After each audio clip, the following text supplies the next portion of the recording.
Salah satu keputusan paling bikin pusing buat pemilik usaha itu apa coba? Yap, nentuin gaji karyawan.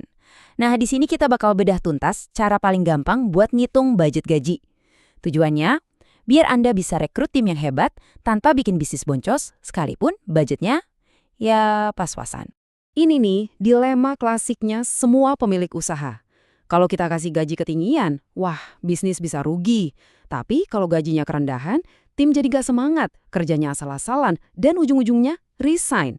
Jadi kunci suksesnya yaitu nemuin titik tengah yang pas banget. Nah, pertanyaannya kan, gimana caranya nemuin keseimbangan yang pas itu? Tenang, dalam beberapa menit ke depan, kita bakal jawab pertanyaan ini. Ada formulanya, ada strateginya, lengkap deh pokoknya. Oke, tapi sebelum kita ngomongin angka-angka, kita mulai dari dasarnya dulu. Penting banget nih, tahu kapan waktunya rekrut orang, itu sama pentingnya kayak tahu berapa harus bayar mereka. Timing itu segalanya loh. Jadi gimana cara tahu kalau bisnis Anda itu bener-bener butuh bantuan? Coba cek deh, waktu Anda habis buat ngurusin admin doang, sampai nggak sempat mikirin strategi? Atau ada kerjaan penting, tapi itu di luar keahlian Anda? Nah, ini nih kuncinya. Kalau lebih dari setengah hari Anda kepake buat ngerjain hal-hal yang sebenarnya bisa dikerjain orang lain, itu tandanya waktunya cari karyawan. Jadi, ingat ya, ada 2 syarat mutlak. Dua-duanya harus terpenuhi, nggak bisa salah satu. Pertama, bisnisnya emang butuh. Kedua, dan ini nggak kalah penting, bisnisnya mampu bayar.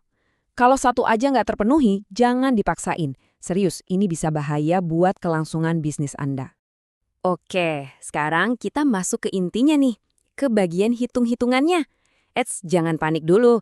Ini bukan matematika rumit kok. Saya bakal kasih lihat formula 4 langkah yang super simple dan bisa langsung Anda coba buat nentuin budget gaji yang sehat. Ini dia nih peta jalannya, simple banget. Pertama, kita lihat pendapatan 3 bulan terakhir. Kedua, kita tentuin persentase budget gajinya.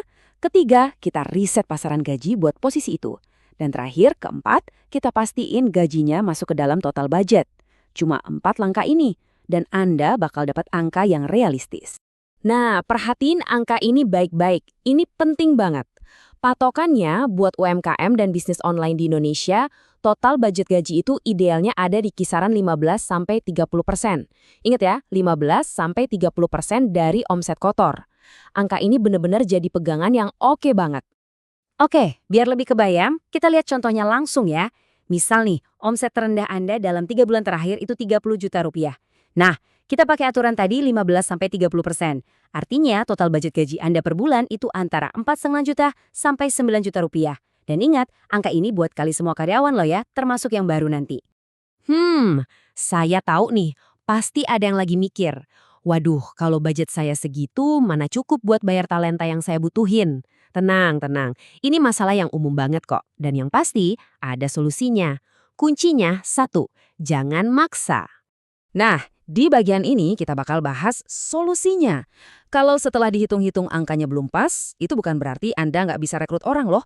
Cuma artinya kita harus lebih pintar, lebih strategis. Yuk, kita lihat beberapa cara cerdas buat rekrut orang walau budget mepet. Ada 2 strategi jitu nih yang bisa dicoba. Pertama, terapkan kebijakan WFH atau kerja dari rumah. Ini keren banget karena selain hemat biaya kantor, Anda jadi bisa rekrut talenta dari kota lain yang mungkin standar gajinya lebih rendah. Kedua, jangan cuma mikirin karyawan full-time, coba deh lirik yang part-time, anak magang atau freelancer buat ngerjain proyek-proyek tertentu. Ngomongin freelancer, ini kan solusi yang populer banget ya, tapi saya tahu, banyak juga pemilik usaha yang masih ragu. Biasanya sih, itu karena mereka belum tahu aja cara yang benar buat nemuin dan kerja bareng freelancer. Coba jujur, pernah nggak kepikiran kayak gini? Freelancer ribet deh, susah diatur, nggak bisa diandelin, nggak komit. Nah, ini keluhan yang sering banget saya dengar. Tapi, apa benar begitu? Itu cuma mitos. Serius, anggapan itu biasanya muncul kalau kita belum tahu aja cara yang pas buat rekrut dan ngelola mereka. Kuncinya itu ada di strategi. Strategi pertama, kita harus proaktif, yaitu dengan bikin kolam freelancer sendiri. Gini caranya. Pasang iklan lowongan freelance, bisa di Instagram atau di mana aja. Saring pelamarnya pakai Google Form biar gampang. Terus, wawancara dan pilih yang oke. Nah, yang lolos ini, kumpulin di satu grup WhatsApp khusus. Jadi, begitu ada proyek, tinggal lempar ke grup itu. Praktis kan? Selalu ada yang siap bantu. Kalau cara tadi rasanya agak repot, ada cara yang lebih gampang. Pakai platform freelance. Anggap aja ini kayak marketplace, tapi isinya para freelancer. Enaknya, kita bisa lihat portofolio mereka, baca review dari klien sebelumnya, nego harga langsung, dan yang paling penting, sistem pembayarannya aman banget. Uang Anda nggak akan cair sebelum Anda bilang oke sama hasil kerjaannya. Simple dan aman. Jadi intinya apa? Intinya adalah ngebangun tim yang hebat dengan budget terbatas itu sangat mungkin.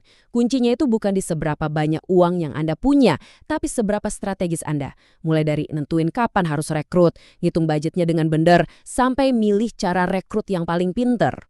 Nah, setelah kita bahas semua ini, pertanyaannya sekarang buat Anda. Dari semua cara tadi, mau itu ngitung budget pakai formula 4 langkah, nyobain sistem WFA, atau mungkin bikin kolam freelancer sendiri, strategi mana nih yang bakal Anda coba duluan buat bisnis Anda?